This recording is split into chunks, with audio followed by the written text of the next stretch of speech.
Hello बच्चों, स्वागत है आपका आपके चैनल ESPC इंग्लिश पर। ट्रांसफॉर्मेशन का यह छठा डे है। ऑलरेडी हमने ट्रांसफॉर्मेशन पे 5 क्लासेज ले रखा है और इस छठी क्लास में हम यह सीखेंगे कि इंट्रागेटिव सेंटेंस को असर्टिव सेंटेंस में कैसे चेंज किया जाए। इसके पीछे की जो क्लास थी, 5वीं क्लास, उसमें हमने देखा था कि असर्टिव सेंटेंस को इंट्रागेटिव सेंटेंस में कैसे चेंज किया जाए। तो उसी का अपोजिट है। सीधी सीधी बात है, जब यह उसका अपोजिट है तो जो रूल हमने इसमें यूज किया था उसी के इनवर्स रूल का यूज इसमें किया जाएगा, यही ना। तो आपको कल का रूल थोड़ा सा याद होना चाहिए। कल बात यह हुआ था कि जब किसी असर्टिव सेंटेंस को इंट्रागेटिव में बदला जाए, असर्टिव आपको पता होगा अफर्मेटिव भी होता है और नेगेटिव भी होता है।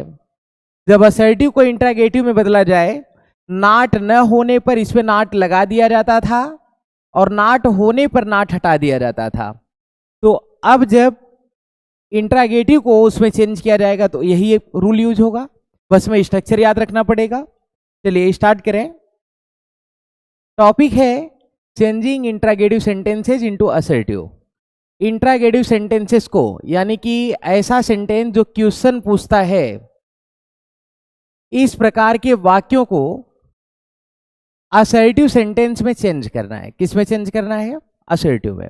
यानी कि जो किसी ओपिनियन को बताता हो, कोई फैक्ट बताता हो, कोई इंफॉर्मेशन देता हो, कोई भी तथ्य, कोई जानकारी देता हो, कोई नॉर्मली स्टेटमेंट देता हो, हमें उसमें चेंज करना है। तो इसके लिए रूल क्या है?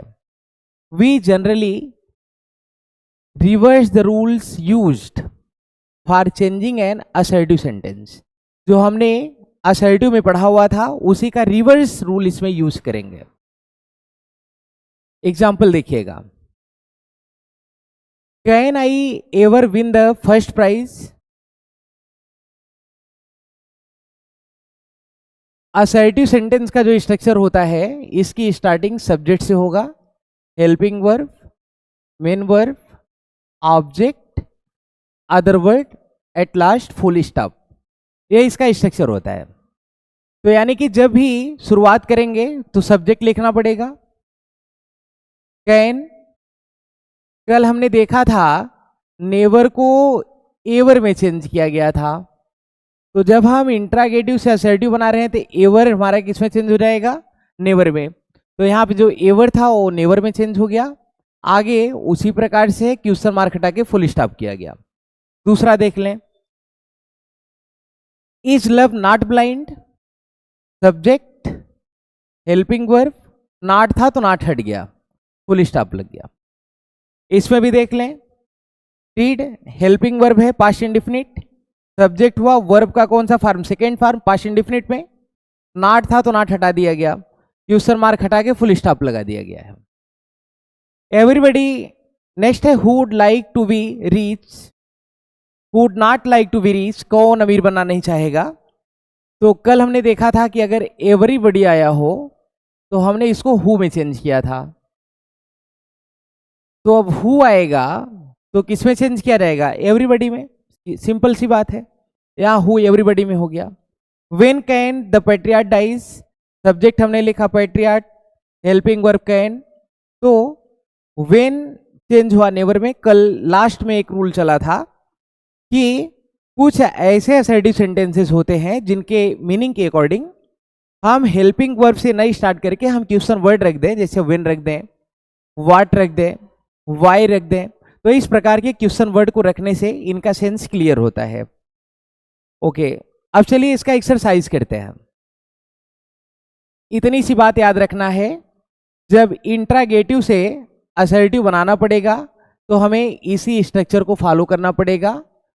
अगर इंट्रागेटिव में नाट दिया होगा तो नाट हट जाएगा और नाट नहीं दिया होगा तो नाट लग जाएगा। इससे ज़्यादा कुछ नहीं करना है। नेवर होगा तो एवर में हो जाएगा। कल आपने देखा था नो को आपने एनी में चेंज किया था, तो आज अगर कहीं पे एनी मिलेगा तो हम किस में चेंज करेंगे? नो में। ठीक। चलिए,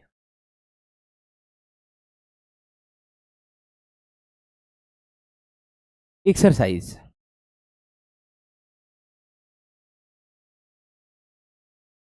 is honesty not the best policy?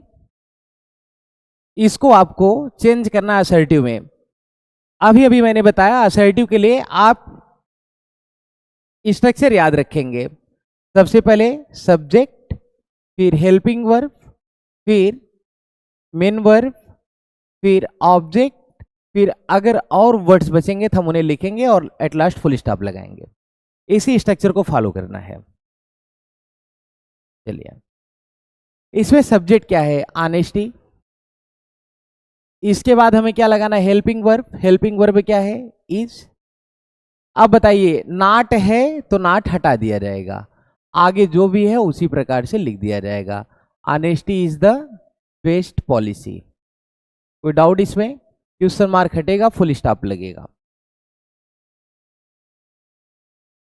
दूसरा देखिए, अभी अभी आपने देखा कि जब एवरीबॉडी होता था तो आप हु लगाते थे, तो जब हु होगा तो आप क्या लगाएंगे? एवरीबॉडी। तो हु चेंज हो जाएगा किसमें? एवरीबॉडी में। सब्जेक्ट हो गया। हेल्पिंग वर्ब डज नॉट, तो नॉट है तो नॉट हट जाएगा, पॉजिटिव में चला जाएगा। और जब प्रेजेंट इंडेफिनिट के पॉजिटिव में जाएगा, अफर्मेटिव में जाएगा, तो वर्ब यस या ईएस के साथ लिखा जाता है। Everybody wants to be successful. Question mark हटाएंगे, क्या लगाएंगे? Full stop. क्लियर है? Can a bird live without air? Subject क्या बनेगा? A bird. कैन, नॉट है नहीं है, नॉट नहीं तो नॉट लग जाएगा। A bird can not leave without air.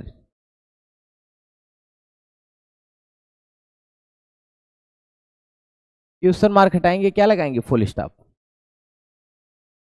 Is the earth not round? तो यहां सब्जेक्ट क्या है? The earth. Helping verb is. Not है तो नॉट हट जाएगा, the earth is round. Question mark हटेगा, क्या लगेगा? Full stop. इसको देखिए, who can deny the power of truth? Who can deny the power of truth?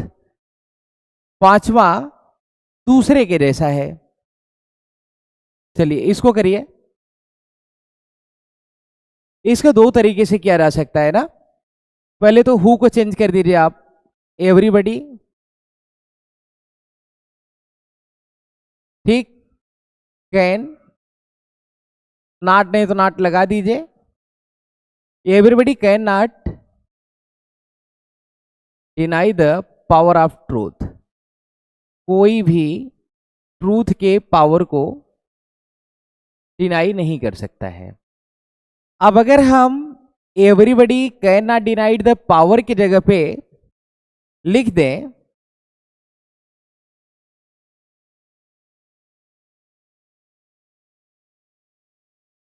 No one can deny.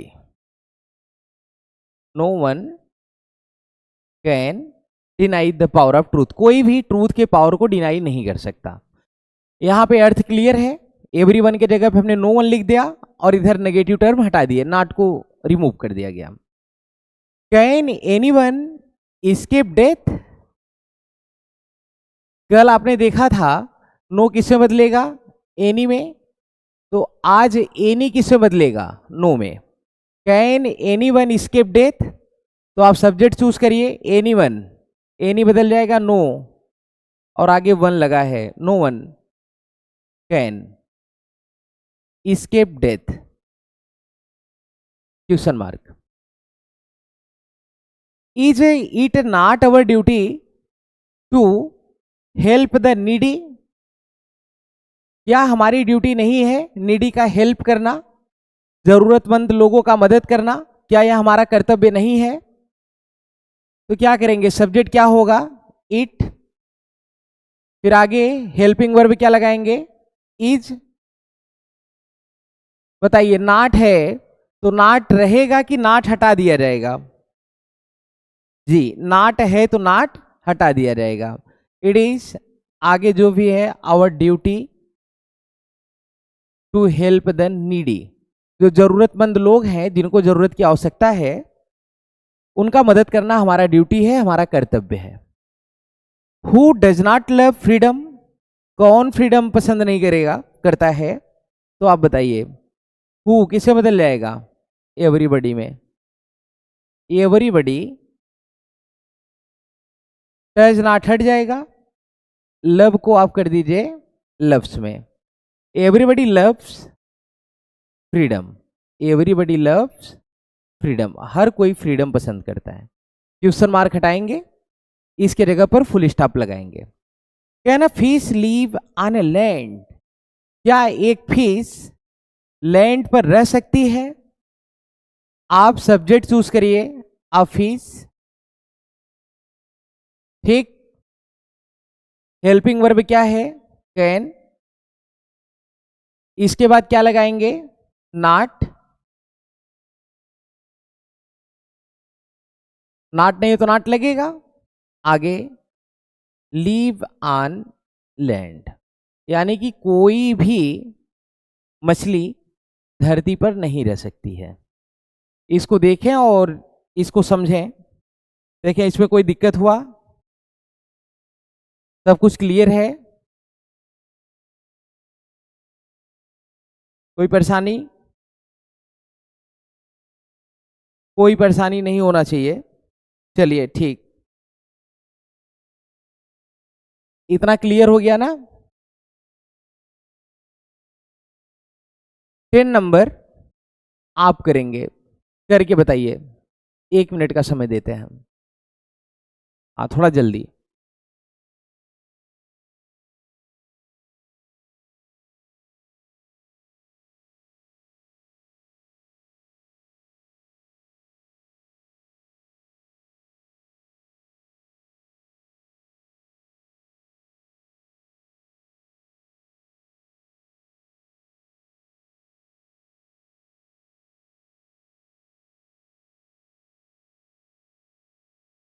हो गया होगा। सब्जेक्ट आपका क्या हो जाएगा? अकबर। हेल्पिंग वर्ब क्या रहेगा? वाज। नॉट है तो नॉट हटा देंगे। Great, a great king. Question mark हटेगा, क्या लगेगा? Full stop. Who would not like to win a prize, आप बताइए। हु वुड नॉट, यहां आपने 8वां को किस तरीके से किया है? हु डज नॉट, तो यही इसी प्रकार से ओ भी हो जाएगा। चलिए जल्दी करिए। नॉट आया है तो हु बदल जाएगा एवरीबॉडी वुड। नॉट है तो नॉट हट जाएगा, नॉट नहीं लिखेंगे। Like to win a prize, कौन प्राइज नहीं जीतना चाहता? हर कोई प्राइज को जीतना चाहता है, ठीक। Why worry about things beyond your control, कह रहा है कि क्यों वरी करना चीजों के बारे में जो आपके कंट्रोल से बाहर है। इसका मतलब है कि ऐसी चीजों पर चिंता करना जो आपके कंट्रोल से बाहर है, इसका चिंता करना यूजलेस है, बेकार है, कोई कारण नहीं है। तो हमने कल भी बताया था कि कुछ ऐसे सेंटेंस होते हैं जिनमें हम हेल्पिंग वर्ब से न शुरू करके हम कुछ एक फ्रेज या फिर क्लास टाइप का जोड़ दें तो उसका मीनिंग क्लियर होता है। तो वही चीज है यहां पे। क्यों चिंता करना भाई? इसका मतलब इट इज यूजलेस, या बेकार है, useless to worry about things beyond your control, full stop. पूरा हमने वाई वरी जो प्रूफ है इसको हमने चेंज कर दिया इट इज यूजलेस क्लॉज में, ठीक। अब यहां पे इन्फिनेटिव का प्रयोग करके आगे पूरी तरह से उसी प्रकार से लिख दिया। या फिर कह सकते हैं इट इज यूजलेस की जगह पे एक चीज और लिखा जा सकता है, देयर इज नो रीजन, कोई रीजन नहीं है, there is no reason to आगे वरी से लेकर के पूरा वही, इस प्रकार से भी हो सकता है। 13 नंबर देखिएगा,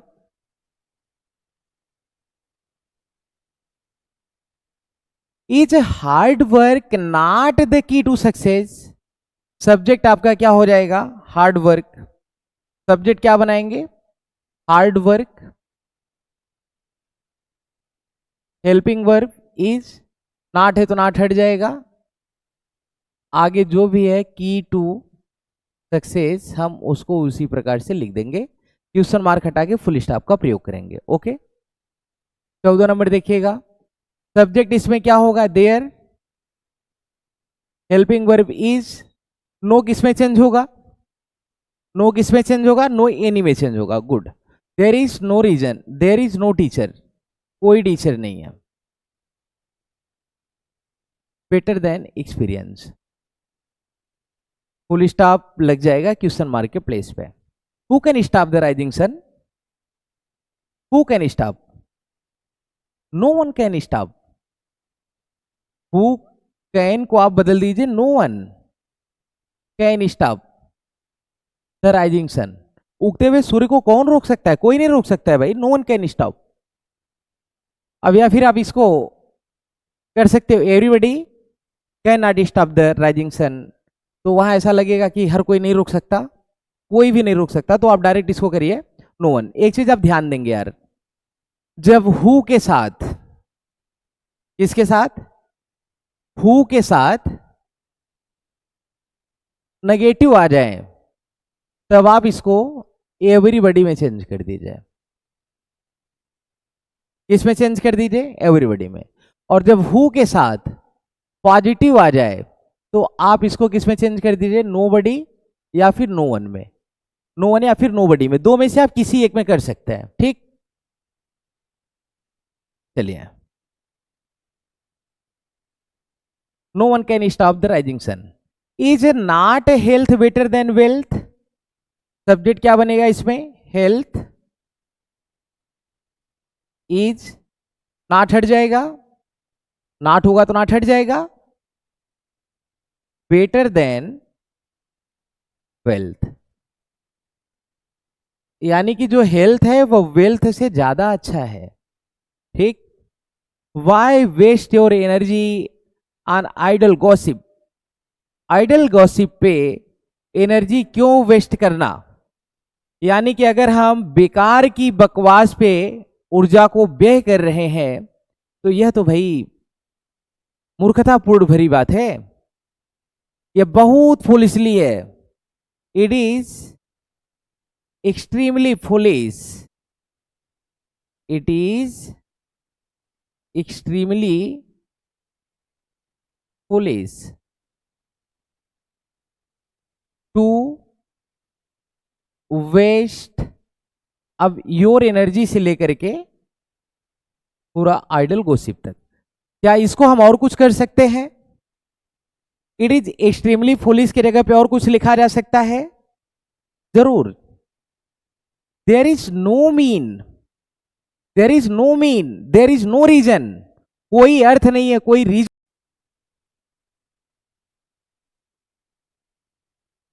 क्लियर हो गया? तो हमने कहा कि इसके जगह पे हम और दूसरा टर्म, दूसरा क्लॉज लिख सकते हैं, जैसे there is no reason. Who does not respect a brave soldier do it?